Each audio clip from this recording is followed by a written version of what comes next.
So good morning. I'm Ranade, and I'd like to welcome you all to New Perspectives, an integral yoga platform that is sponsored by our university in Surat, India, and the Sri Aurobindo Integral Life Center in Surat and here in Fountain Inn, South Carolina. Today is our final webinar on the development of consciousness. To date, our guest speakers have presented on the ascension towards higher realms of consciousness with Matthias Cornelissen, then on the descension into the subconscious and inconscient realms with Dr. Sumitra Basu. And last week, Dr. Alok Pandey discussed going within to uncover the soul or psychic. So today we address movement of consciousness, the expansion or widening into universal planes. Sri Aurobindo speaks of the various stages that an egoistic consciousness passes through in its emotional expansion before reaching a true universal consciousness. Here he says, at first, the egoistic consciousness is bound within itself and therefore callous to the experience of others. Then a sympathetic attitude begins to develop towards other, and eventually from here, charity and altruism may become the driving motive. But one must go beyond even altruism, says Sri Aurobindo, to enter into the universal consciousness. Today, we are greatly honored to have with us Sraddhalu Ranade, who will speak on widening our consciousness. Welcome, Sraddhalu. It is, of course, always a pleasure and truly an honor to have you with us today. Thank you. Happy to be with you. Thank you.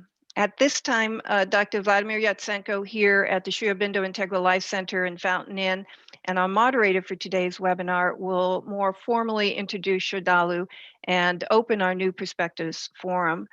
But before turning it over to Vladimir, I'd just like to remind all participants to please post your questions in the Q&A box rather than the chat box.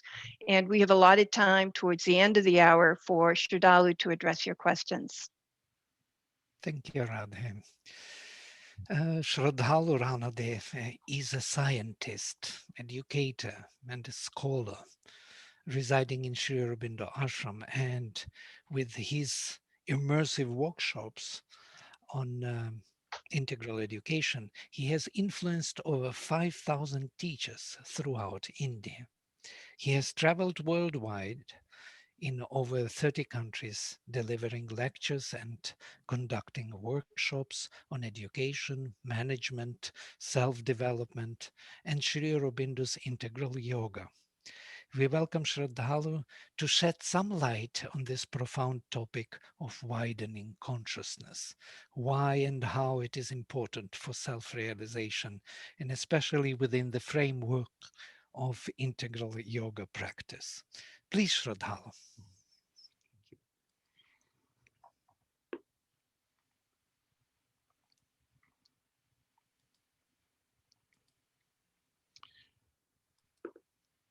Prior to this session, there has already been some discussion about deepening, heightening, as well as plunging in the lower ranges of consciousness.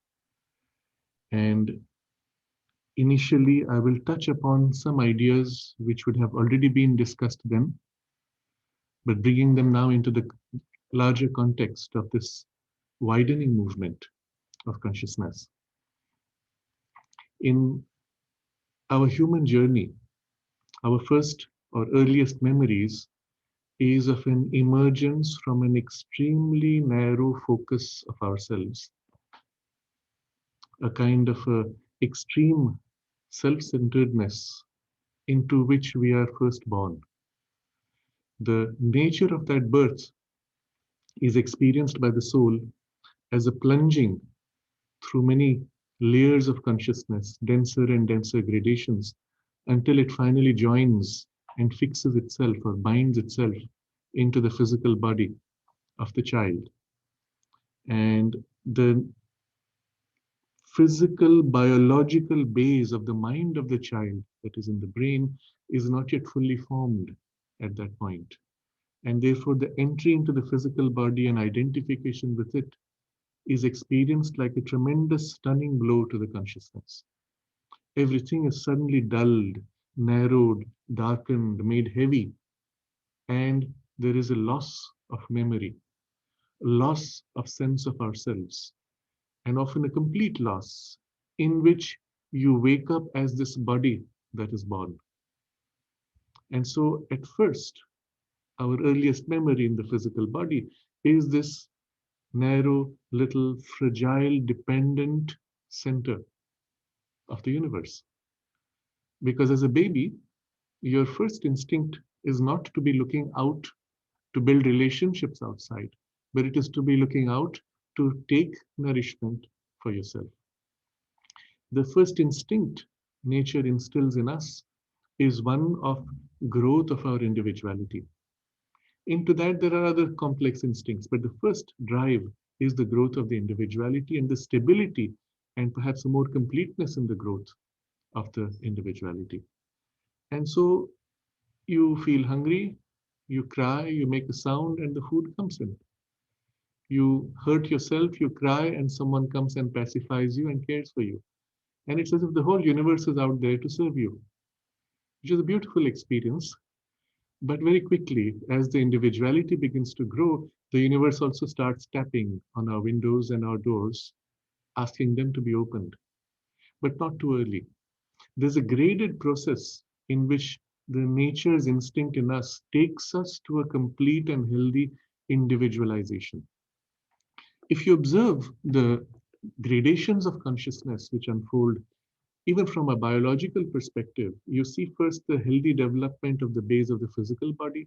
Your muscles have to become strong enough, your bones have to become strong enough that you can hold your balance and stand and interact, and then the skills of your muscles, and then the fine motor skills, all these. And with it, the emotional opening also grows. But at first, you'll find the baby is fragile and cannot take an intense emotion. Someone comes who is very angry, the child starts crying. He cannot handle vibrations which are contrary to his sensitivity or too intense for his sensitivity. And yet, bit by bit, as the strengthening of the life energies takes place, subsequent to the body's strengthening, the capacity to deal with these also grows, and the child learns now to balance out responses, push back, absorb, hold, modify, throw, etc. And then the mental capacities, which have been slowly preparing, now come into their own, especially in teenage, as the primary drive. Then the completeness of the individual is attained to some degree which is stable enough, let's say at late teenage. And of course, it still continues later, but once it is sufficiently stable, the first correction nature makes to that instinct is to break the shell of this narrowness which was first produced. And there's a logic to it. Unless that individuality is sufficiently strong and stable, an opening of it to a greater possibility would be unstable, precarious, and the individuality might be easily lost. Think about it in this way. Your body is made of substance that's drawn from the universe. You eat, it's gathered, circulated within you, and thrown out. You draw life force, circulated within you, and thrown out. Even the mind thoughts come into you, sail into you, and you throw out. There's a continuous flow from the universe into your little narrow individuality and then thrown out from there.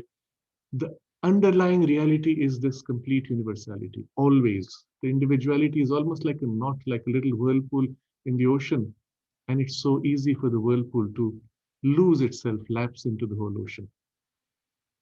If there was not a sufficient focus of nature to build this individuality and stabilize it in a very rigid material form, we would never be able to be effective agents of life and eventually for the spirit as individual focal points of the spiritual action.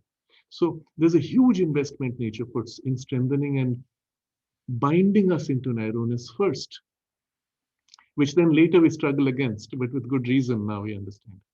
And then immediately that this is sufficiently stabilized, he breaks it, not shattering, breaks it with a crack.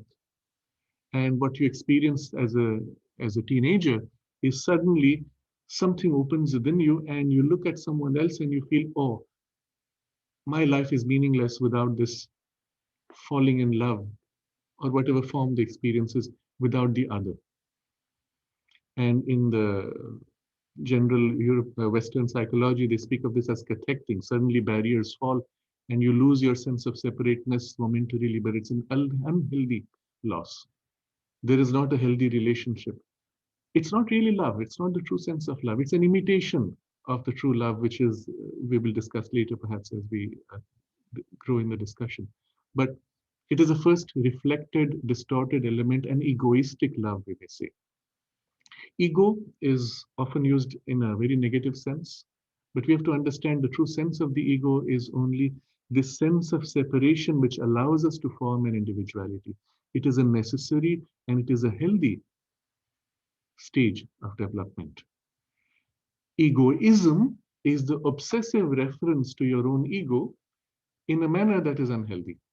So ego is good as a base from which you can build something greater, but egoism is what gets us into difficulty and keeps us narrow and keeps us petty and unable to experience the reality which is infinite. But that reality being infinite, it always calls you. It's knocking on your doors all the time, but in a very graded, gradual way.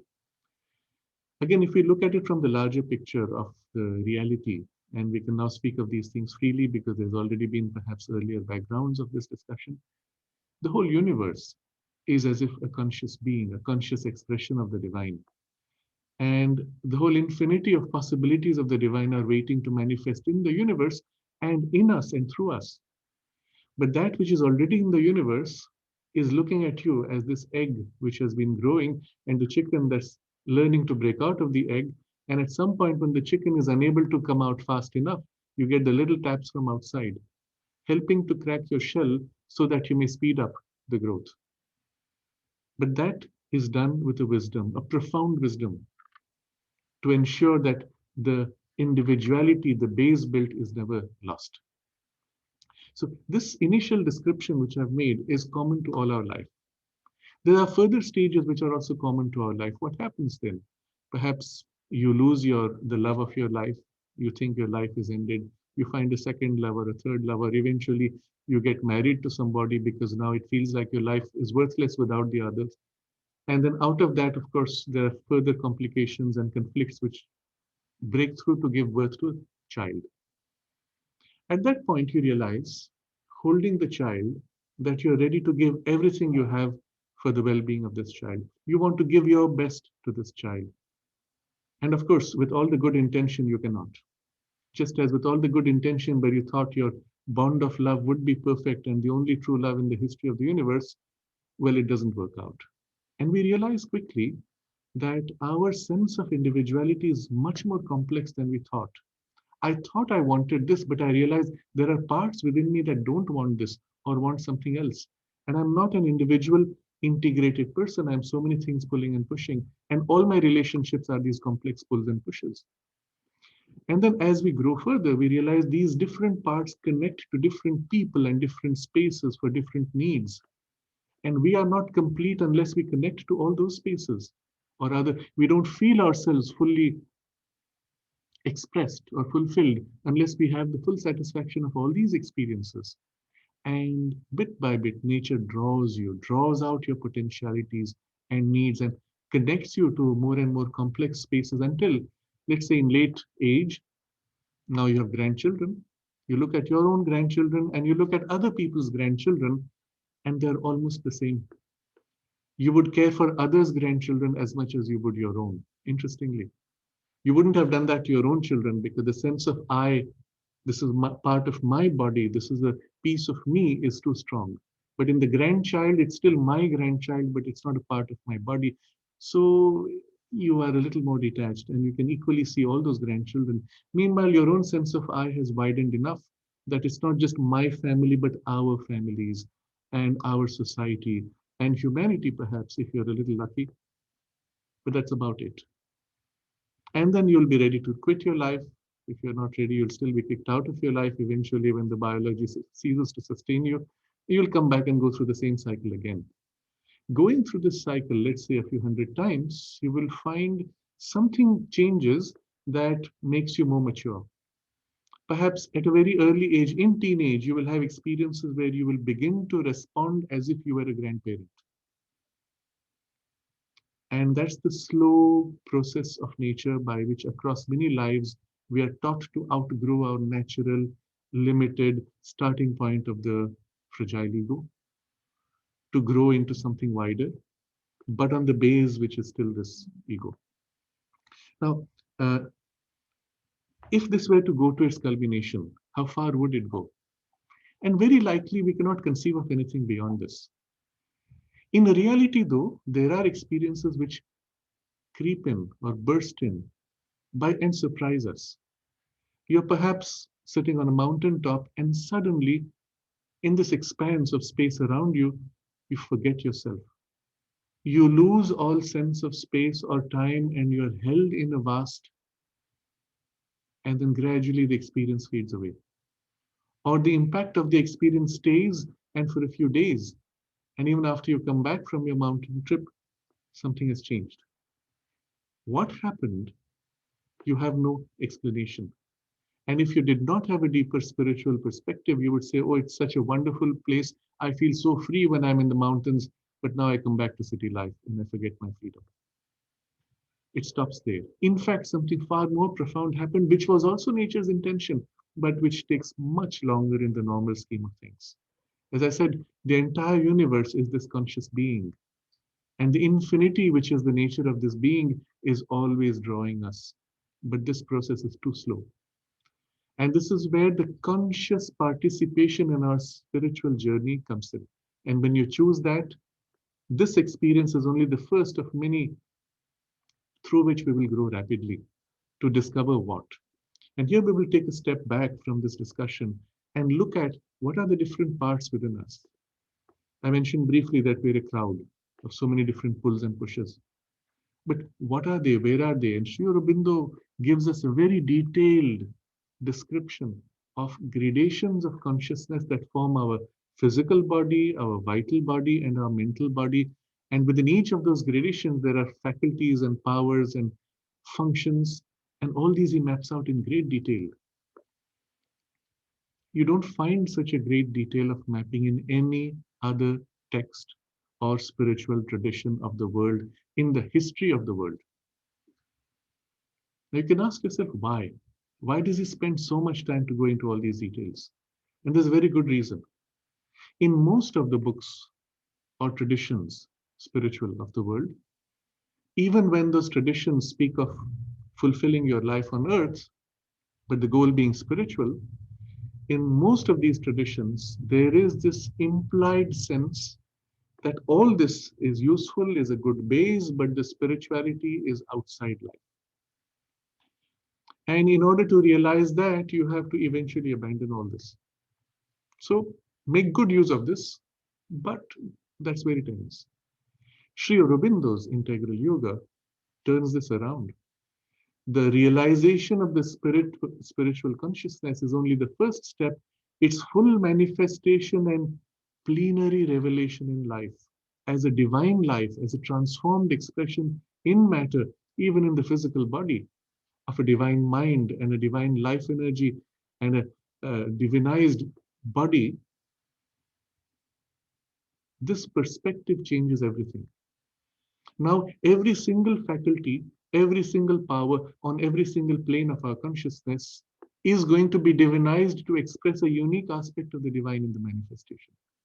And so each of these is important to be not only understood, but its true function known and the process by which it can be liberated to its own full divine potential. That needs to be mapped out. And if you're going to dwell upon each of these separately, well, one lifetime is not enough. But if you're going to drop the whole personality and come into the next, you can keep starting anew, you will get nowhere. So there has to be a faster way. There has to be a way in which we can realize our divine potential and as if flow it into all these powers and transform and liberate them. And this is possible in a single lifetime. And so the framework of the yoga that Sri Aurobindo articulates actually shows you the means to be able to realize this.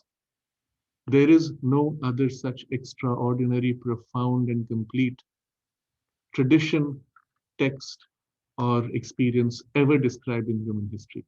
Sri Aurobindo represents not culmination of the past, he represents a completely new beginning. And I use this is the phrase that the mother used to describe this, the place that Sri Aurobindo has in the spiritual history of this world. It is a complete new beginning, and what is revealed in this framework of the yoga and the means which have been given is also extraordinary and unprecedented. Well, I'm still not fully into the theme itself, but we have set a base in which now we will appreciate this theme of widening better. What is going to widen within you? If you look at many of the traditional yoga approaches, the widening is of your consciousness. You break out of your little ego, widen out. Let's say you identify the universe or with some transcendence beyond the universe, and that's it. You are free. What happens to all this? Well, it's there like a anchor dangling, which eventually will be dropped. But the moment you've accepted that the purpose of this whole manifestation is to manifest the divinity, and we are the focal point through which it has to manifest, each of these faculties and powers of each of these levels of consciousness within us is going to then open out to its own infinity, because it is a power of the divine in essence, and it has to reveal the full infinite power that it represents. So now when we speak of widening, it is not merely your consciousness free of these narrow parts becoming wide, but eventually bringing the wideness into all these parts of your whole being. And what kind of an experience would that be? Well, it is right now inconceivable, and at best we can have a few glimpses of it. But those glimpses are so wonderful and so extraordinary that it makes it entirely worthwhile for us. I remember I was traveling in Hong Kong, and it was in the University of Hong Kong. The head of department of computers was sitting with me. We were discussing some of the projects he's doing. And he kept using a vocabulary and certain ideas which were too familiar for me. They resonated with certain spiritual things which you don't expect in a computer science department of a university. So I just asked him casually, well, are you part of any tradition? Do you follow any philosophy? He says, no. Do you follow any religion? He says, no. Then I couldn't contain myself. I said, well, where is all this coming from? You're using vocabulary which is so familiar. And then he was a little embarrassed. And then he confided his experience. He said at a certain age, I don't remember now, in his late teenage or so, 18 or 20, at a certain age, one day he just woke up from night sleep. He just woke up and everything had changed. And his experience was, he said, everywhere, everything in the universe was alive. And from everything, I felt this incredible, intense love flowing towards me.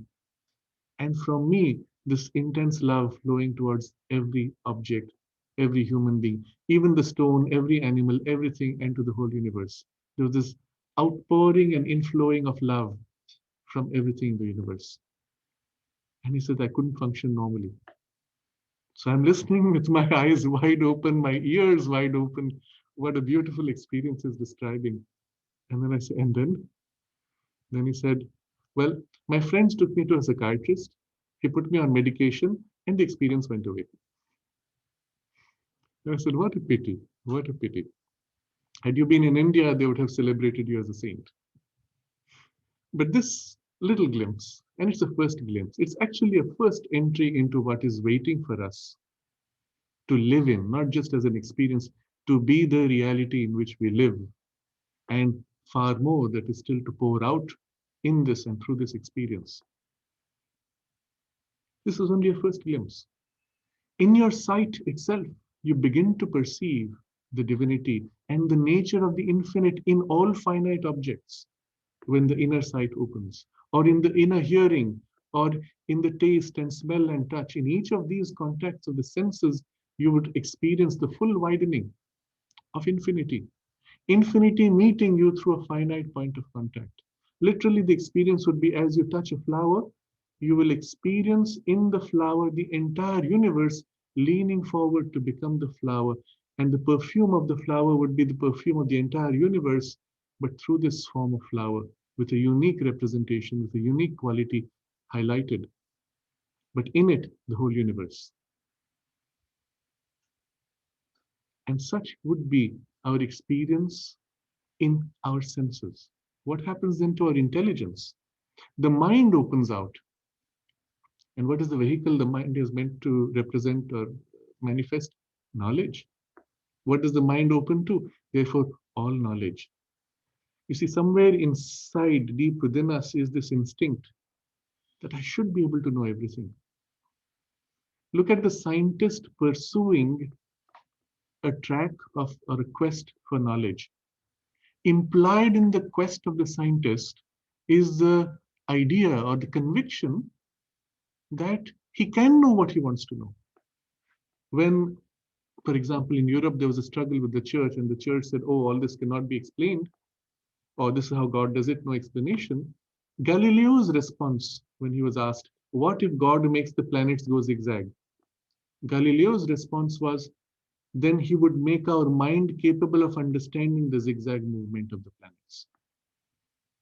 When Einstein was faced with some of the implications of quantum physics, he shook his head and said, I cannot accept that God will play dice with the universe. And I give these examples to show that implied, inherent to our seeking to know is this sense that I can know and the universe should be understandable. How do you know that? Why can it be beyond your understanding? And just think about what it would be like if the universe was beyond your understanding. You would watch helplessly this mystery, knowing you can never know it. And it conflicts with your deepest sense. If I cannot know it, I'm sure that I can rise to a level where I can know it. You know that. That is the deepest instinct or intuition of the mind. And therefore, the mind, when it awakens to the sense of the divine consciousness, opens out to become a vehicle for all knowledge, revealed divine knowledge, omniscience. And the nature of omniscience is not a hard drive. It's not a very big hard drive. It's not 1,000 GB or TB or data. It's fundamentally of a different grade of consciousness. There's a very beautiful movie, and if you have not seen it, I would highly recommend for you to see it. It's called Lucy. It describes a woman in whom the brain power is fully awakened to 100%. And she does something extraordinary because as the power opens out, she's going to die because the body cannot sustain it. So before she dies, she gathers all the material, all the knowledge of the universe, and completes the transmission of that knowledge to humanity by finally storing it on a hard drive and gives it to humanity as a gift. But the nature of omniscience is not reducible to a hard drive because that is still a mental construct, and this is not the level at which you can understand the universe. The mind of God, which forms the universe, is embedded in the very substance of the universe. Or rather, the substantiality of the universe is the substantiality of the mind of God. And so, in order to be able to know and understand the universe truly, you become one with that mind. And that mind does not know by reducing to logic, but by experiencing from within. And therefore, when the mind opens out to this true knowledge of omniscience, it must experience itself one with all things. Otherwise, it wouldn't truly know. And that knowledge cannot be reduced. What you are as an experience of yourself, for example, you could write 1,000 books, it would still be incomplete because there'll be nuances within nuances and complexities of nuances unendingly. We are finally a representation in finite form of an infinite potential. And so it is with everything in the universe. And the only way you can experience that and know it truly is to become one in the infinity that is within all things. So implied in this potential of the mind's divinization is a complete liberation out of its boundaries and opening out into some kind of an infinity. And the same would be true also of your life energies, of the prana which you carry and which you flow out in action in the world. Your prana itself would have to open out to its own infinity.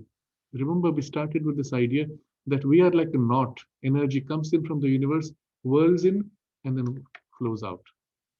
But this knot now recognizes that its boundaries were artificial, and as the boundaries open out, it begins to experience the full flow of the universe entering, but also the full flow going out into the entire universe in its action. And so this life energy, when it opens out to its full infinity, will not only experience the pulls and pushes of the whole universe, every star out there moving would be sensed, but also your action would ripple out all the way to all the stars in the entire universe. However small, but it would be there. But if you look at the true nature of life energy, distance doesn't matter. And you could, in fact, initiate a ripple here which would change the stars over there. Because that would be the nature of that. It would not be a reduction to our physical experience. It would be the true sense of the divine power, the divine energy working. The Buddha expressed this once by saying, when I move my finger, the stars move. Of course, the message he was conveying was more of the interdependence of the whole universe. But here what we are looking at is the action of omnipotence. When that consciousness opens out, there is a power of action which can impact the whole universe. And the body itself would have to participate in this infinity. While still made of a finite form, it would have to be able to perceive and sense the infinity and then act and engage with that infinity through every finite appearing gesture and act. Now, what would that feel like to somebody who sees it?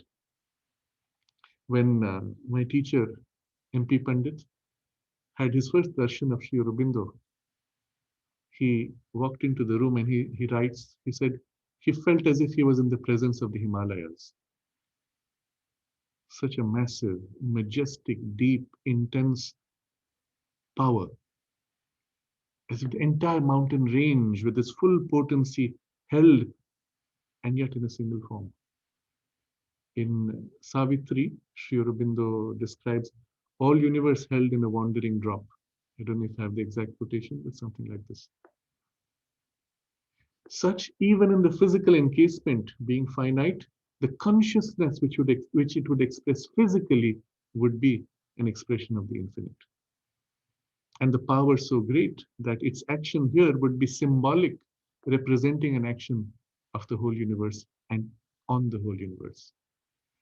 Now, I'm giving these as indications because within each of the subplanes of the mind, vital and physical, and each of their powers and faculties, there would be the opening to infinity. Now, this is the sense of the wideness towards which nature is leading us. And now look back at what she does for this. Well, the small steps of you falling in love, getting married, getting entangled in complex social relationships, creating a complex web of interdependencies, until one day you say, perhaps as a global businessman who's running a business that spans multinational spaces, my supply chain dependency spans the entire globe. So it's as if a tiny part of your mental vital strain of interests is spanning the earth, and it stops there. In itself, there is nothing in life which would force you to open out to those higher possibilities. And so what happens finally is not this nature, but higher nature or the divine consciousness invades us, forces itself in to help us wake up. And as I gave the example of the friend in Hong Kong, it gave him a glimpse, but after that he did not pursue it. And the opportunity is as if lost. Perhaps later in life he will awaken to it and pursue it. But for those of us who seek this, remember, on the other side is the divine grace ready to help you and ready to give you the glimpses which will allow you then to grow further and opening out to these possibilities. Now, this is the broad frame I'm offering you. There is something else I have to describe before we move on to the full spiritual method of this awakening. There are today, and it is happening in a way which is not so healthy, but nevertheless we have to recognize its value. There are today tendencies all over the world for people to turn towards drugs. And in many traditions, they consider the experiences that they have under drugs to be spiritual experiences. And we must understand what they truly represent and what is the positive as well as negative aspects of these experiences. So first we recognize that on every plane of our consciousness is a potential opening to infinity, into universality. And so when you take drugs, which have a primarily plant-based origin, therefore primarily physical vital range of impact in us, they only open on their level of consciousness to the perception of universality. And it's not a living in the universality, it is a first opening to universality. That means it's as if your barriers are down and suddenly the light from out there is invading you just because you can see the sky does not mean you're one with the sky. What happens in the experience of the person who has been exposed through the drugs, the boundaries have suddenly been brought down and he feels overwhelmed by what he sees. And the glimpse of something so vast is still by consciousness which is narrow. So they experience either exaggerated fear or exaggerated elation or all kinds of exaggerated emotional drama. The consciousness is never liberated. There are certain drugs in which they will find themselves, they will say, I feel as if I'm flying, or I feel as if I'm wide. But if you go into the character of the experience, yes, there is a glimpse of a wideness, but it is still an individual floating in the wideness as if flying. It is not a true liberation in which you would be one with the entirety of the wideness. And it is only taking place at the level of the physical vital range, and as a result, influencing the mind. There are still other methods now being developed with technology where they trigger certain centers in the brain through transcranial stimulation, TCS. It's a technology which is still very mature, and it's more like shooting in the blind and provoking things and then having outrageously crazy experiences or even losing your balance. And there have been people who have been put on this thing called the God helmet. It's called God helmet because it is claims to offer you mystical experiences, where stimulation of certain senses, the people begin to see things. Their hallucinations, their see forms, experiences very similar to drugs.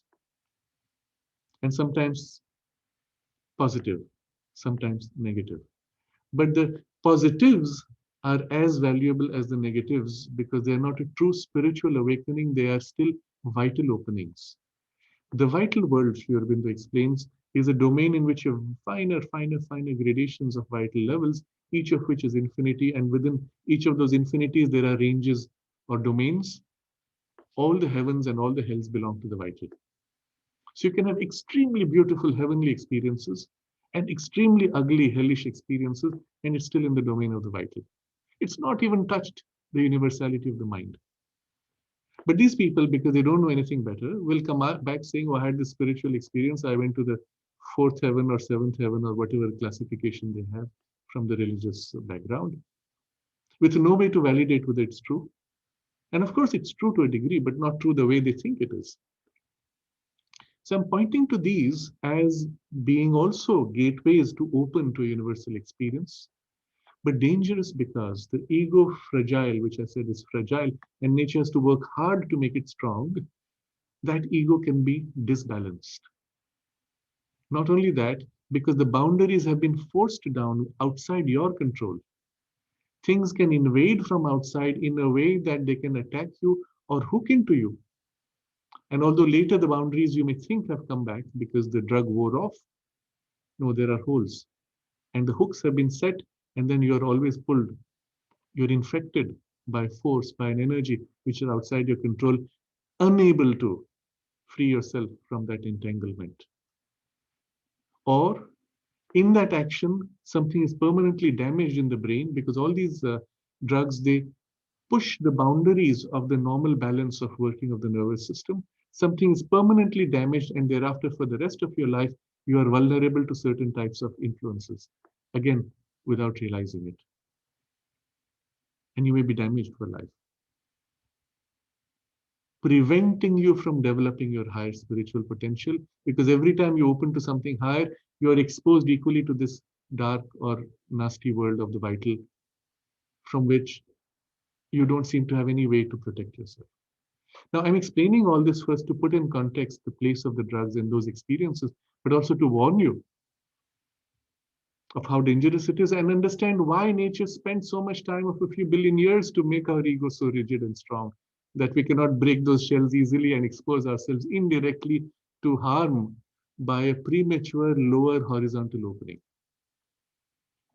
And so the method of the yoga is not these. It is not premature stimulation of chakras or through drugs and opening on the horizontal scale in a premature way. The method of nature is to open horizontally slowly through interactions and relationships, which is wonderful, but it doesn't take you far enough. The method of the spirit is to first rise above these domains, not opening to the vital, but opening to the mind, for example, or the higher parts of the mind first. And there you open out to something which is wider. Once that is sufficiently stable and realized, something of that wideness can begin then to penetrate top down and open out gradually, but under your control. Because as your consciousness widens in these lower parts, as it widens, if you sense something which is uncomfortable, you can immediately choose to block it out or close that part until you're strong enough to be able to reopen if you need to and engage. It is entirely under your control at all times. Unlike drugs, where it's done by an injection, you have no control until the drug wears off, you are vulnerable. And here, because it's a top-down process, you open to the higher ranges of consciousness where these things, dangers don't exist. And from there, in a top-down opening, gradually, the universalization begins. The body, being the most limited or dull in its receptivity, is of course the last to be fully universalized. But still, it can begin to share in glimpses of this by reflection from the higher to the lower. But this is not good enough. Because you have a big problem now when you open to such a kind of a universality. The universality of the mental consciousness is completely different from universality of the vital consciousness. And the two collide. They don't see eye to eye. There is no correspondence between them. Just as even before universality, your well-developed intellect and your well-developed emotional intelligence are always in conflict. My heart says, this is what I should do. My mind says, oh, this is the most foolish thing you can do. And how do you integrate? You cannot. Because the principle on which they operate, the values they have fundamentally are different. You cannot harmonize them. The only way you can bring a harmony is if you find something which is common to both and to which both are willing to submit. Is there such a thing even? At least not in your experience, not in your nature, not in your personality. Inevitably, we end up with one dominating the other. Either the intellect will dominate the emotions and leave them unsatisfied, or the emotions will seize the intellect and use it to justify their desire. Either way, you don't have a real unification unless you step out of this. And that's where the importance of the interiorization of consciousness comes. Because, and this is again a unique principle that Sri Aurobindo brings in, which is not seen in any other tradition, and which is only generally alluded to in the Veda, in the description of the Agni. The common feature of all these levels is the principle of the divine will that supports. And that's the way the Veda sees it, and it sees it very universally. What Sri Aurobindo sees in this is an individualization of this will within us, which we will call the true soul or the psychic being, the inmost soul. And the character of this is, it is the essence of each plane. So if you take the vital consciousness and take it back to its essential, withdraw from the nature of form and rigidity of form to the pure essential quality, and similarly you do the for the mind, to its pure essential consciousness, and these essential levels are all one continuum as a backdrop supporting all these levels. But between themselves, across these levels, they are a continuum. And this is what Sri Aurobindo describes as the psychic plane. It is not a hierarchical plane in the vertical ascension. It is an underlying supportive plane. The way the self supports all levels of consciousness. In a sense, the psychic plane is the self entering space-time as a backdrop, but inside space-time. And so it is equally experienced on all these planes, and it uh, traverses all these equally as one consciousness. And the individualization of our soul as the psychic being is the one center, therefore, which has equal influence across all these gradations of our personality. And because it is the essence of them all these in the external form happily submit to their truth, to their essence. And so, unless this poise of an interiorization leading to the awakening and the realization of the soul has been done, you cannot integrate these planes within you. And certainly not can you integrate their universalities. So we find here that in the true awakening of universality to its culmination, which requires harmonization, the interiorization becomes necessary. In fact, Sri Aurobindo warns about this in a very interesting way. He says if there is a premature opening to the cosmic consciousness, there are three great dangers. The first danger is exaggeration of the ego. So suddenly you experience this consciousness which is so wide. Let's say we take the experience of my friend from Hong Kong, and suddenly this incredible love that flows out. What happens next? Of course, it does not last too long because it's happening at a level which is not shared by the most superficial parts of you. So as you engage with activity, your reactivity is still there. Your natural instinctive moves of the surface personality are still there. You could still get angry while a deeper part in you feels this love. So because there's a disconnect. But as you experience this, you will say, I am so great. My love flows to everything. The whole universe loves me. And as if a part of your consciousness now seizes upon this widened perception and claims it as yours, and your little ego now just got exaggerated and expanded to the size of the universe. And this is the problem of a premature opening to the cosmic consciousness. There are two other dangers. One of these, he says, is also the danger of attack of energies or forces which are inimical to your growth. When you open your barriers, well, they have entry into you just as much as you have influence over them. And you may not be ready to be able to deal with those energies because they don't like the fact that you are progressing too fast, and they need to throw in a few spanners in your journey. And there's the third danger, which is of the illusoriness of the world.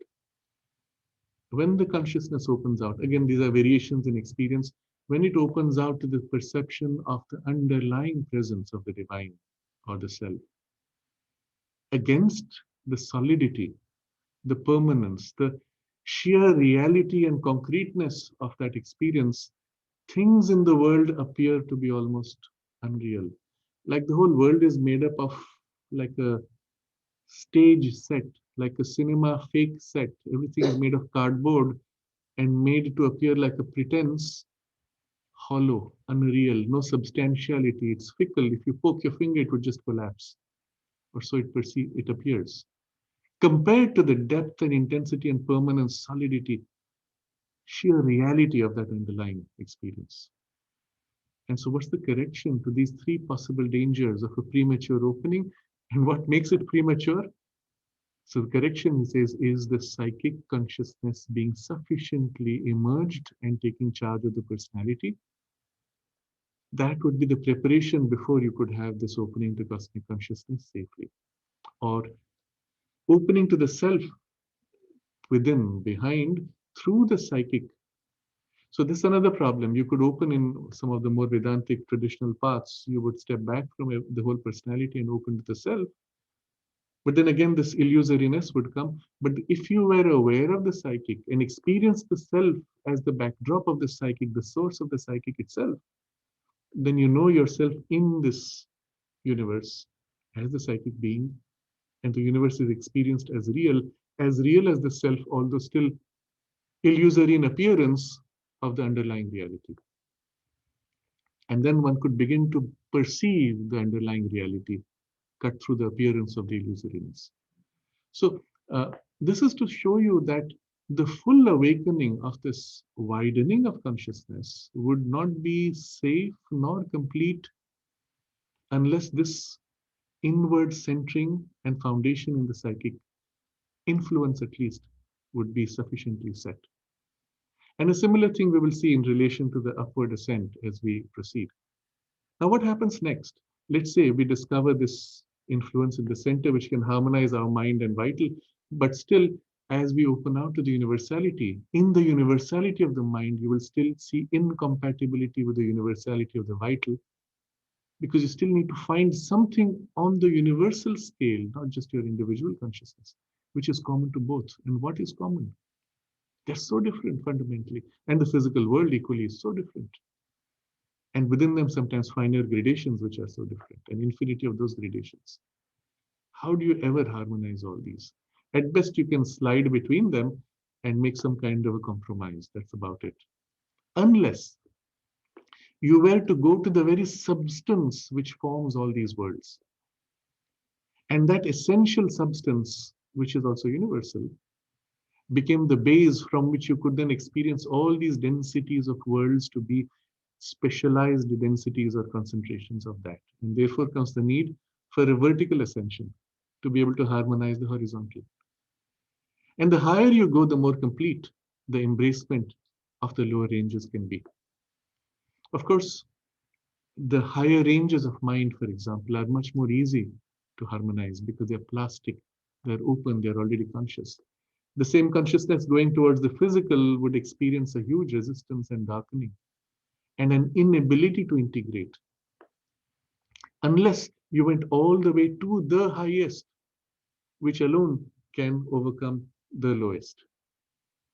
And it is one of the very special features of the ultimate goals of the integral yoga, which includes physical transformation. Your physical consciousness should be awakened to the divine and must participate and share in the delight of the divine consciousness, but also must transform its working in terms of the divine will freely expressed instead of its old habitual, let's say, inconscient habit by which it is currently formed. That would be the physical transformation. That requires the highest power, what he has called the highest supramental, being able to deal with it. But anything else before that can be attained to by higher ranges which have not reached the highest of the supramental.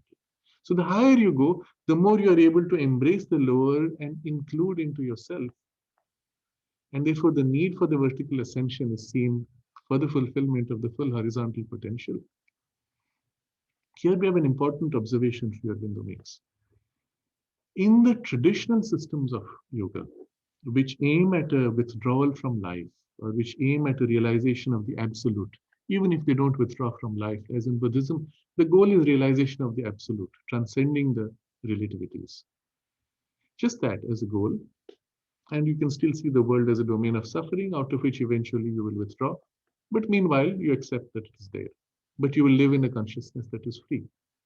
Even if that be the goal, he says, the error of such a one-pointed ascent, whether through illusion or through suffering of the outer reality, the one-pointed ascent makes one great error. It concentrates on the center and forgets the perimeter. And the error of these experiences is that they know the divine only in its transcendence beyond space, time, and form, but do not know the divine that flows into and embraces space, time, and form. The embrace of the universe, the divine as universe, the horizontal expanse is ignored. And because you chose the divine as only that and not this, well, you are satisfied that you attained to the divine that you had conceived of, but you have not attained to the divine's concept of himself, which includes the universe equally. So he says the correction for these, although we understand the importance of this vertical ascension with initially an exclusive focus perhaps, but it is not complete unless it turns around to re-embrace the world in its full horizontal expansion. The expansion by which the divine becomes the universe on all these planes must then be yours if you are to embrace this manifestation. So now we come to an interesting idea. There is a vertical ascension required, but there is also horizontal expansion taking place for each of these vertical ascensions. And in each vertical ascension, there is a re-embracement of the universe as if. In a sense, this is what nature was doing through the very slow process of evolution. Each time she woke to a new possibility, a new level of consciousness, she turned back on the lower ranges and embraced them and brought them up, recast them in terms of this new consciousness. So when life became manifest, it turned upon matter and drew upon matter and made it living matter as plants or the tissue of our body, or mind taking up this living matter and made the tissue conscious, self-aware, and then expanded the influence of the mind to change nature even and make nature more organized and so on. But it's not transforming, liberating from that higher consciousness. It just changes a little bit and it stops there. It is unable to go beyond. But when we enter still higher ranges of consciousness, the power they bring down is far greater And they can take up and fundamentally transform this working, but also experience the fullness of the universality on each of these levels. And from the highest, we experience all these levels as aspects of the same one universal. Here's the key, therefore. You could go through the slow process of nature.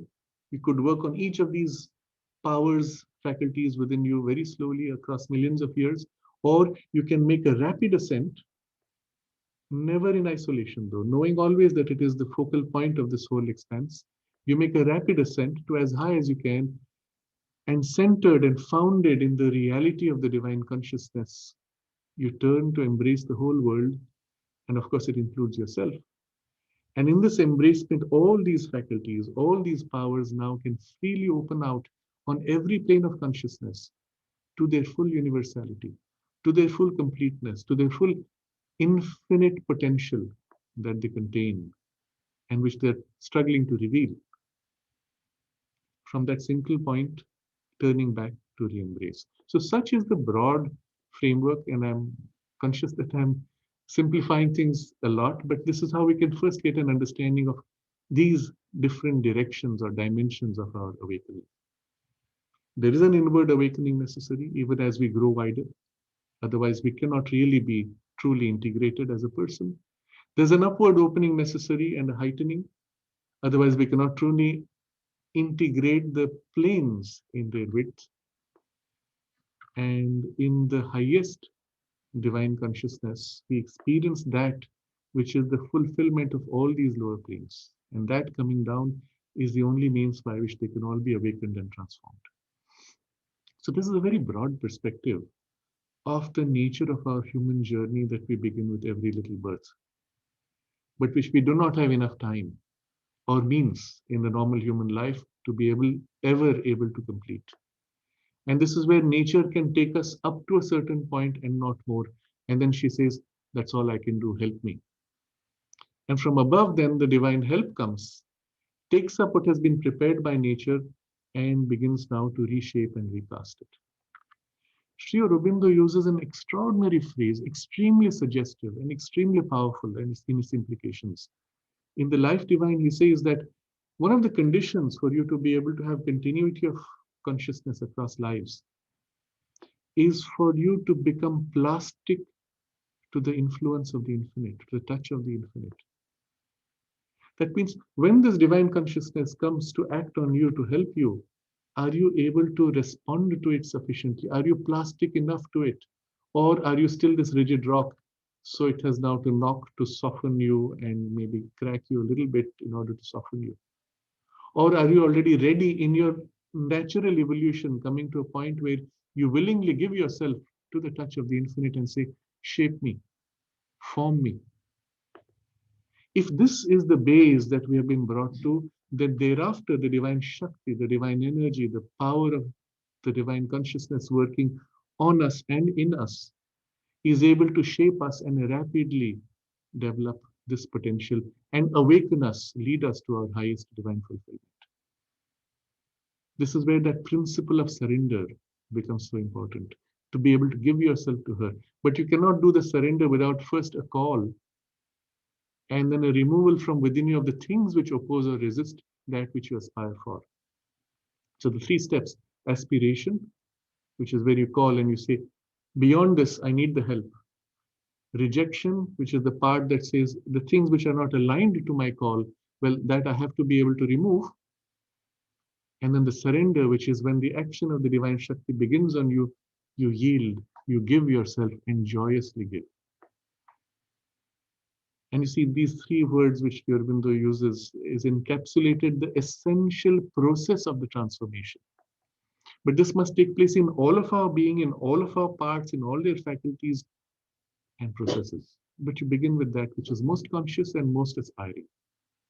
And often it's a part of our higher mind or higher life emotional part, which loves the divine mother, gives yourself to the divine mother and says, here I'm your child. I belong to you. My life is given to you. And it's a small part. The physical body may feel the joy of that for a while, but It says, yeah, but I need to go to sleep now. Enough of this. Well, you still accept that. You go to sleep and then you wake up, and bit by bit, you bring into the body the participation into this, and in all the parts of your nature. To the extent you're able to do that, to that extent, she is able to work within you and make that change. So, the nature of the process of transformation in the integral yoga is also such that not on your strength and pace, which is too little, but on the pace of the divine Shakti, which is infinite, and the strength, which is infinite, that the transformation is actually done and the consciousness liberated to its full potential. So this is a broad framework which I want to share. You will understand the importance of the inward, the upward, as well as the outward or widening of consciousness and liberation of consciousness, and the principal process, not only of this liberation, but also the transformation of your nature. And in this, you find a kind of encapsulation of the whole perspective of the integral yoga and even the fulfillment in the full divinization of our life into its infinite potential. I'll pause with this big picture and invite your questions. Thank you, Sraddhalu. It was quite a vision of the whole integral yoga in all the details. Beautiful overview.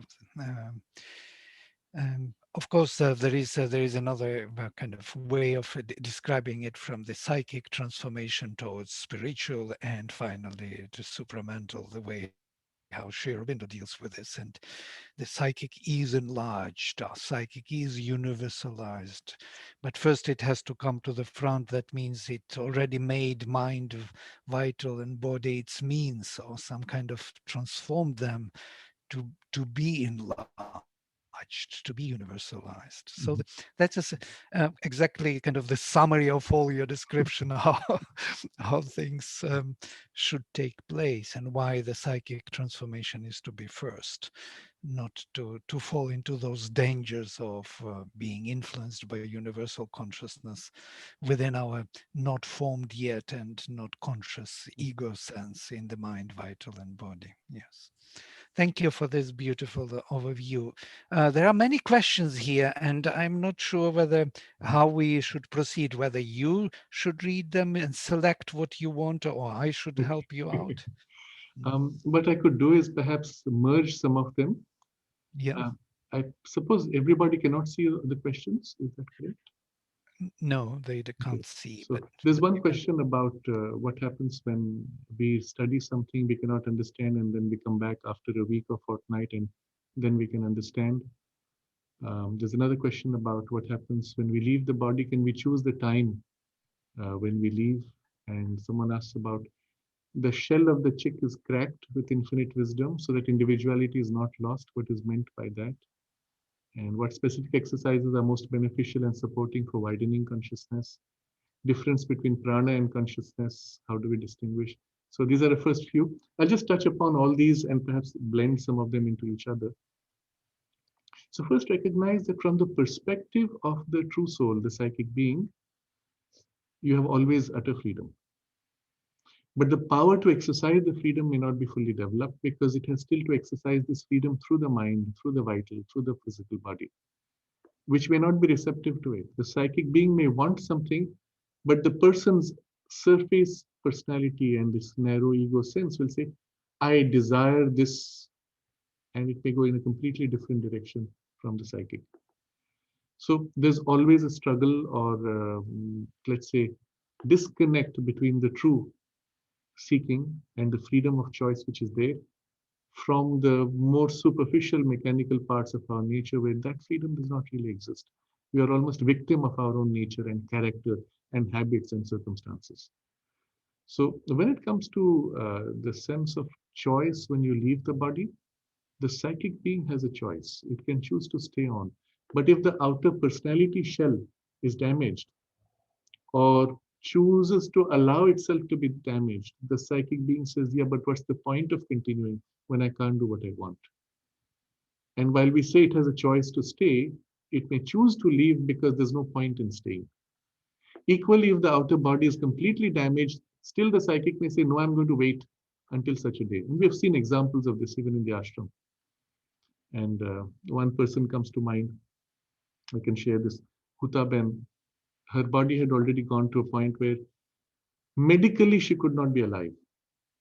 And I've seen the results of her blood test. She did not have enough the necessary sodium and potassium levels to be conscious. And yet she was conscious, and you could see she was struggling to hold. And she said, I will go to the nursing home, and you will, when I come back, you will put me in this, etc. She described what had to be done.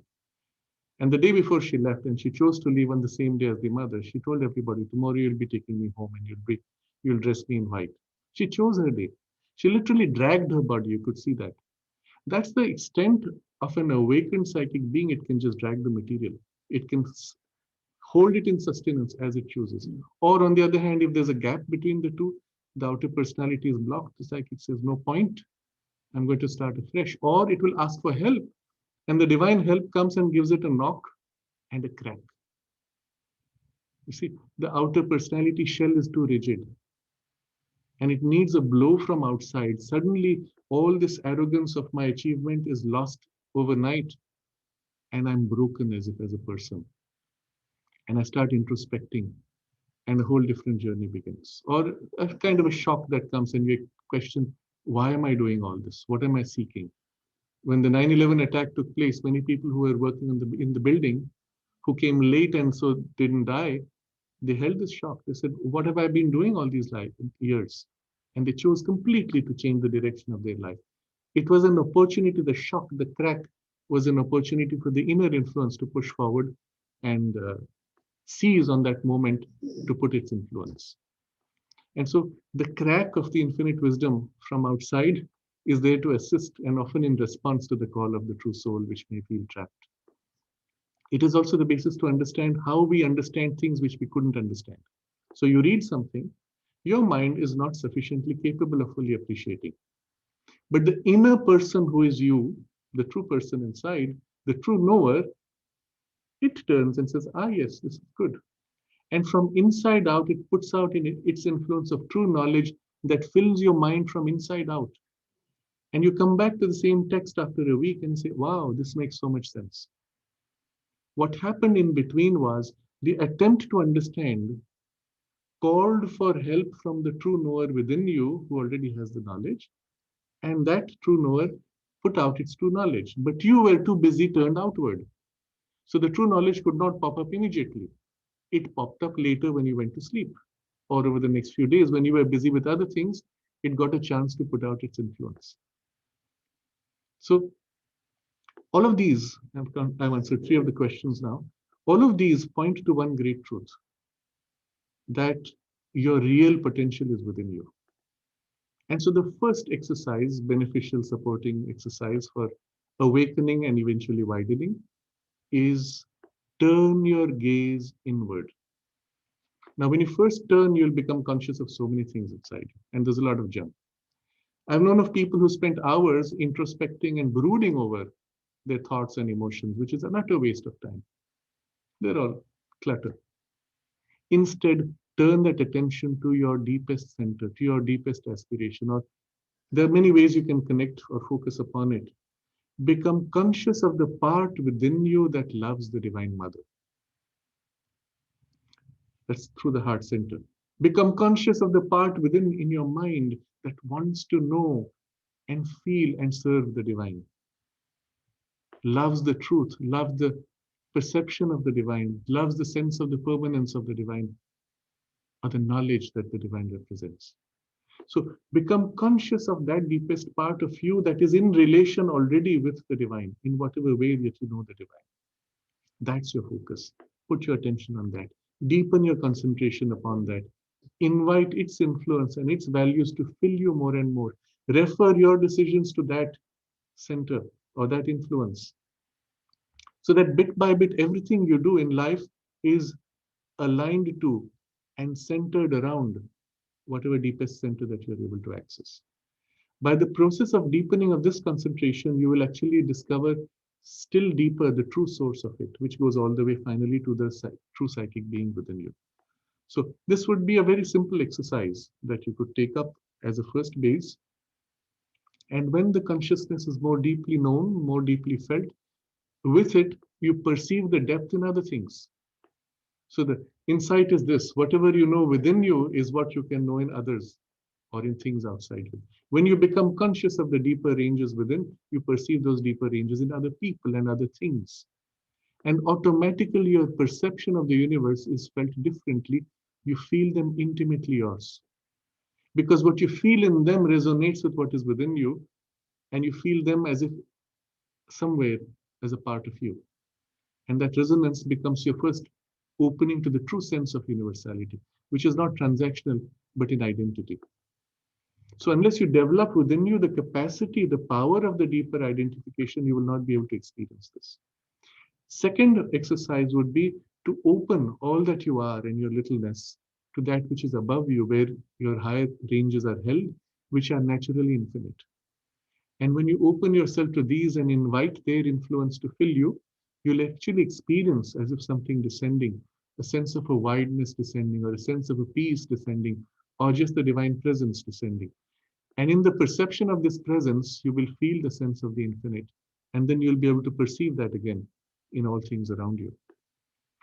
A third exercise, which again suggests itself from this insight, make a conscious effort to dwell on this idea that inside everything, the energy which forms the atoms is the divine energy.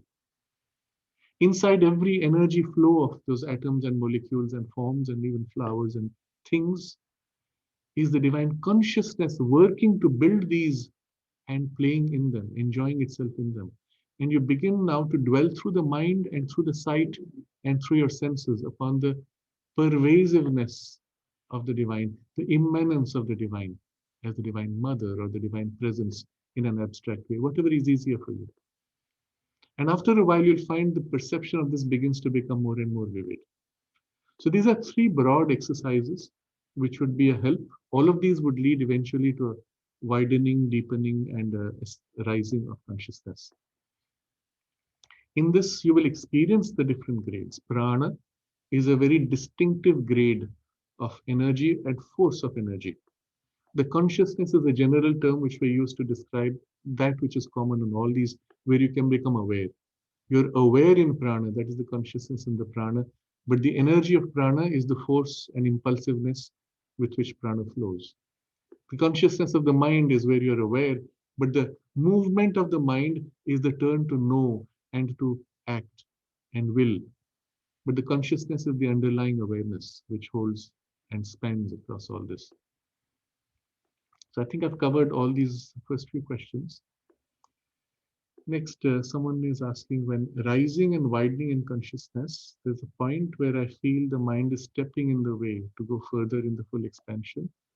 How do we drop the vehicle of mind, and what is the part that holds back? So in this rising movement, which also one can consciously participate and develop simply by turning your awareness up like this. Become conscious of the mother as the vast presiding presence who presides over the whole universe. And you open yourself like a child opening to its mother, like a flower opening to its sun. And when you give yourself, that's when you experience the closeness. And her action begins to work in you. It's a very simple process. And at that point, you may feel something is holding you back. There are two ways. One is you can drop that thing and try to ascend to something higher, which is also useful.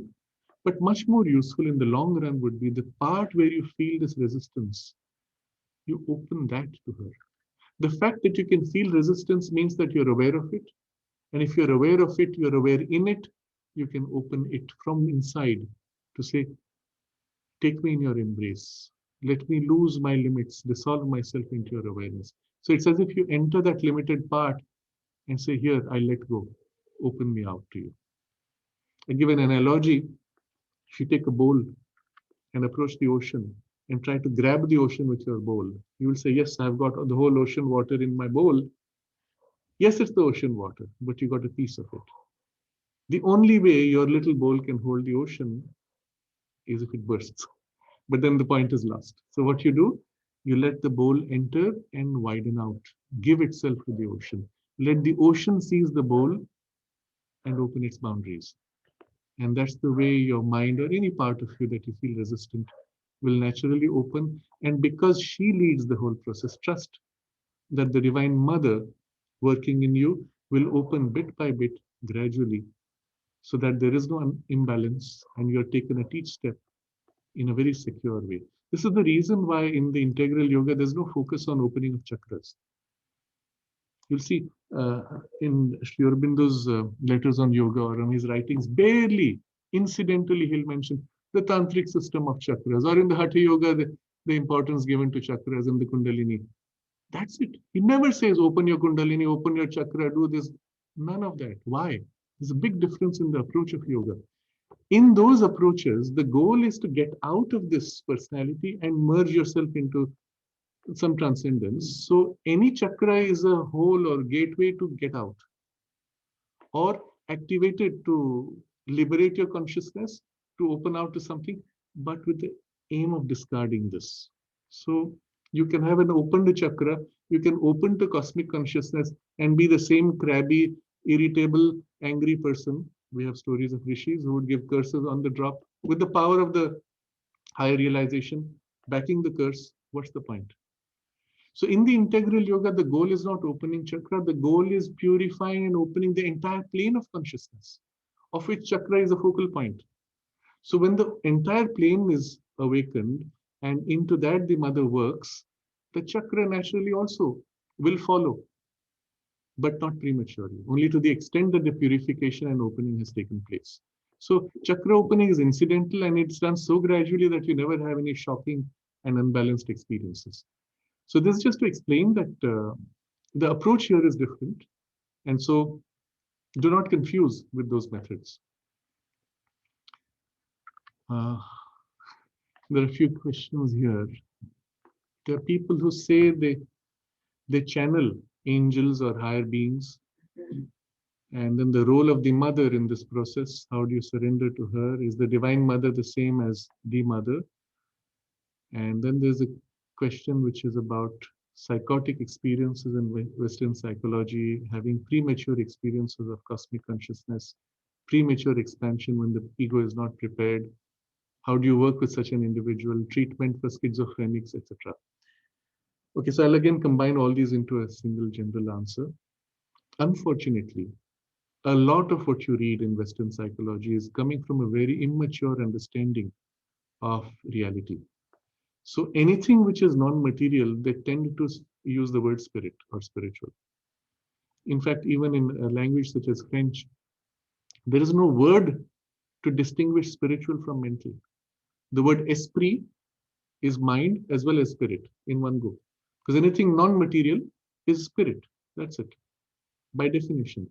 And unfortunately, this division is shot through in the whole Western psychological approach, where initially they started with the idea that all mind processes are products of brain processes. And later, even as they come to a recognition that yes, there are different levels of consciousness, perhaps, but the old idea that it's all one big spiritual domain is still somehow mixed in.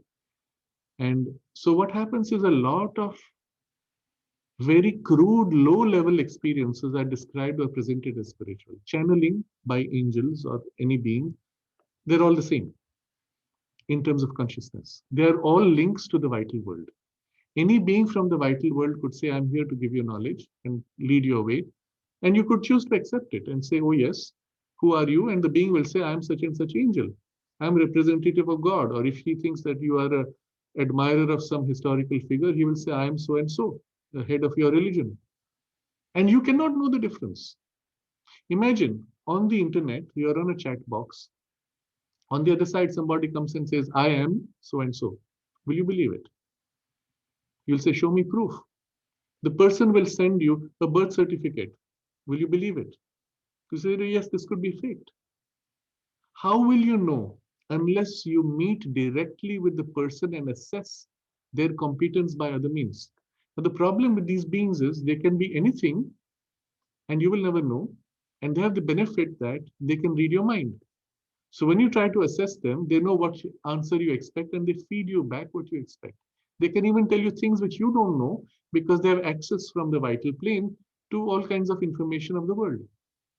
And so they'll tell you, oh, there's a problem which is going to happen tomorrow. They will tell you your grandmother's name. They'll tell you where a particular treasure is hidden in your mother's cupboard. And you'll all validate and say, oh, therefore you must be God. No, no, you are just a vital being. And there's a reason why. I can give you this assurance. Anybody who communicates with you like this is a vital being and not a divine being. Very simple logic. Because if a divine being came, it could be impersonated by a lower vital being, and you would not know the difference. And therefore, the divine being will say, I will not allow my communication channel to be hijacked. For this reason, the mother said she will never channel through people. She will never do automatic writing. She will never communicate through these, people talking through voices and mediums, because there is no way to identify. Anybody can impersonate. She said the only channel which nobody can impersonate or hijack is the contact you have through your deepest center in the psychic being, which feels itself a part of the mother, and therefore spontaneously feels what is the mother's will and her guidance in itself, bypassing all channels which could be uh, hijacked.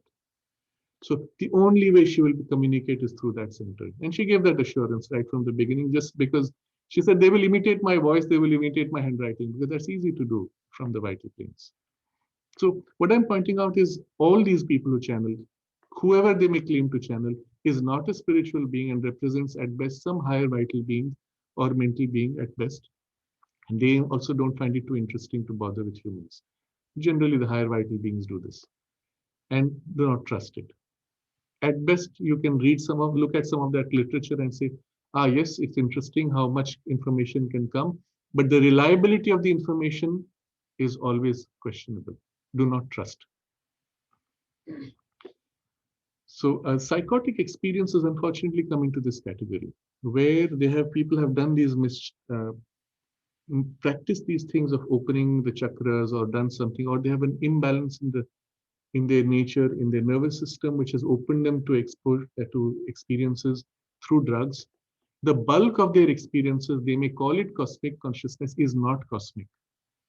The cosmic consciousness in its true sense, the way Sri Aurobindo articulates it, is the consciousness which opens out to the totality of the Brahman. It is the consciousness of Satchidananda as it embraces the universe. That's what we call cosmic consciousness. It is the one consciousness in which all these planes are seen as aspects of itself. To live in that is the most fulfilling experience. It is liberating and fulfilling experience. What these people describe as cosmic is only an opening to universality at a lower vital level. That's about it. And any universality in their experience, they will use the word cosmic loosely. So be careful when people use certain words. For example, there are healers who will say, I'm doing spiritual healing, cosmic energy healing. No, it has nothing to do with cosmic or spirituality. It is a healing done by pumping life energy, which can be universal. And it's wonderful. But the wording is only, I would say, marketing vocabulary and is not correct. Do not believe just because someone uses a high word. They will say supramental energy channeling. No, it's not. It is just a vital energy coming in, and you should be very practical about these things. The supramental consciousness is consciousness fundamentally of infinity. Unless you are able to live in the infinite, you will never be able to experience the supramental consciousness directly. At best, you will get partial projections of it, which in the Veda are described as the rays of the sun, the intuitive flashes or things from some of the higher intermediate planes, but that's about it. Unless you live in infinity, you cannot even experience directly the supramental, much less direct it. And so when we enter in relation with the Divine Mother, we are a finite who begins to build a relationship with she who is infinite. That Divine Mother is the creative Shakti, Adi Shakti, the original energy, the creative power which forms the universe. She is utterly conscious of you and is within you as the energy that forms even your mind, life, and body. She is in you, and she awakens in you your intelligence and your strength and your heart's love. She also, where necessary, can embody herself in human form for the purpose of a particular action on earth and to help humanity to make a breakthrough in evolution. And such a manifestation we call an avatar. The avatar is a physical embodiment of that divine Shakti who's creator of the universe. But you, because you're human and see through human eyes, will see, oh, this body form. So I give the example of the experience of seeing Sri Aurobindo and experiencing the power of the Himalayas, of that massive infinite presence. And yes, if you are conscious, you will feel that. If you're not conscious, if you're not awake in your inner parts, you will say, oh, nice, sweet woman. We've had people who met the mother and came back saying, oh, she was a nice, sweet woman. That's it. Nothing else touched them. And there were those who had life-changing, universal experiences. One person I had met in the US, and when he heard I was coming from the ashram, he took pains to come and meet me. And he said, the first time he went to the mother, he had come to Auroville for some work, and they said, you must go and see her. He said, okay, old woman, I'll give my respect. He went and met, and he doesn't know what happened. He stood before her, and then spontaneously he knelt before her and experienced this tremendous power of love flowing into him. And then suddenly he had tears in his eyes, narrating this. He said, I don't know what happened. I felt layers and layers opening up within me, and I found myself bounced around all over the universe. And all the time there was this tremendous love pouring and pouring in the whole universe as I was bounced around. He comes back from that experience, tears streaming, and he said, for 3 days I didn't know what was happening. I don't know how I ate food, how I walked, I don't know what I did. For 3 days I was in that experience, and then it subsided. And then what happens next? He just come to help in Auroville. And he sends word to the mother. My teacher, MP Pandit, was the secretary to the mother. So he took the message. The man said, Mother, I don't know what to do with my life now. You see, it was not a premature experience. Mother gave it to him because he was ready for it. They said, I don't know what to do with my life. I can't join the ashram or Auroville. I'm not ready for that. But I can't live my normal life anymore. Interestingly, you'll be surprised, Mother sent a letter addressed to the Dalai Lama, introducing this man to him, sent the letter to him and saying, go and help the Dalai Lama. Now you'd wonder why. Why didn't she say, go and help in Auroville? She saw the soul's purpose and the mission it had come to do, and she directed him for that purpose. And this man played a significant role in the emergence of the Dalai Lama as a global figure and so on. But this is to tell you that this embodied form that we know as the mother, that we name as the mother, whatever her birth name might be, is that Shakti embodied. According to our capacity, we may see her in this form only, or we may see this form as the gateway to her universality and her cosmicity and her transcendence as the Divine Mother. And all of these are simultaneously aligned in this center for the duration of that physical body's physical existence. And that's it. So the mother said, this body has no value. You'll be surprised when she said that. It has only as much value as humanity chooses to give to it. Because for her, she is living in that consciousness. The body is only a focal point. If you choose to give that body the necessary value, then yes, through that body, she can give you a certain help. If you don't focus on that body, she can give you the same help directly also. Does not matter. So to this question about, is this the Divine Mother? I will simply say that depends on you. If you choose to see in this form the Divine Mother, if your soul recognizes, oh, this is the Mother, and gives itself, yes, the form is your focus, but the form is only an entry point to she, who is the Divine Shakti. And at some point, you can close your eyes and go through the form into the infinite love that she embodies, that she manifests. And that's really the gateway of the sadhana. So I think maybe we can, if it's up to you now, to Vladimir, do you want to take it forward? Shall we take other questions or should we close now? Yeah, thank you, Sraddhalu. I think we are just half an hour over our time. And I think it's a good point to pause upon, right. Dwelling and meditating on the sense of the Divine Mother, who she is to us. And I will put it this way, whether you recognize her in this particular form of the Mother or not, know the Divine Mother,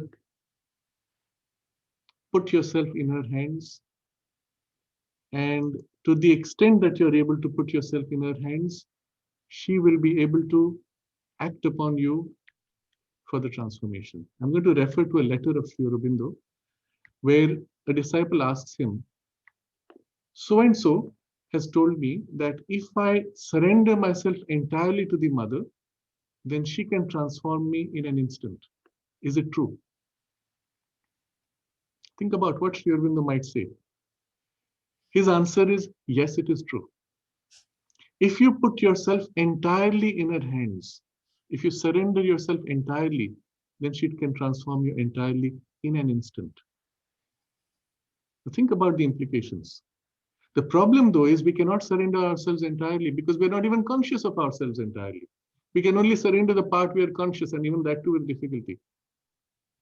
So the key is going to be your relationship with the Divine Mother in whatever way you conceive of her, whatever form, gateway you may use. And perhaps you come from a different tradition where you know the Divine Mother in a different name or through another form or another name, doesn't matter. Put yourself as the Divine Mother, not some intermediate power, as the Divine Shakti who is above all. Even if it was an intermediate power through which you knew, don't stop with the power, go to that which is the source of all powers, all Shakti, and open to her. In the part in which you're conscious and which is ready to give itself, and it may be a tiny part, doesn't matter.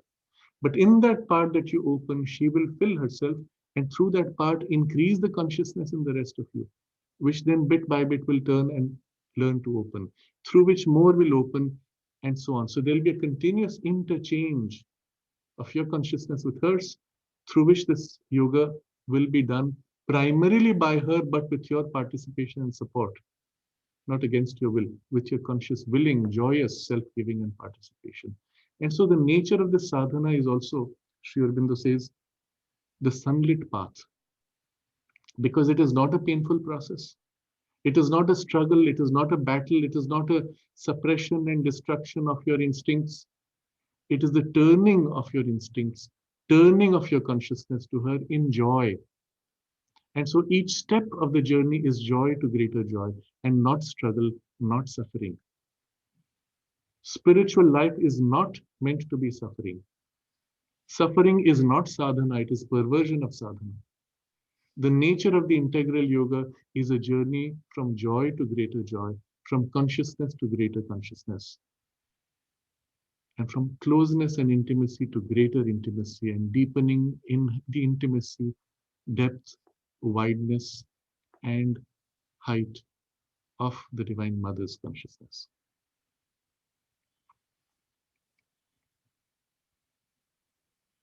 That's all. Namaste. Namaste. Thank you, Sraddhalu.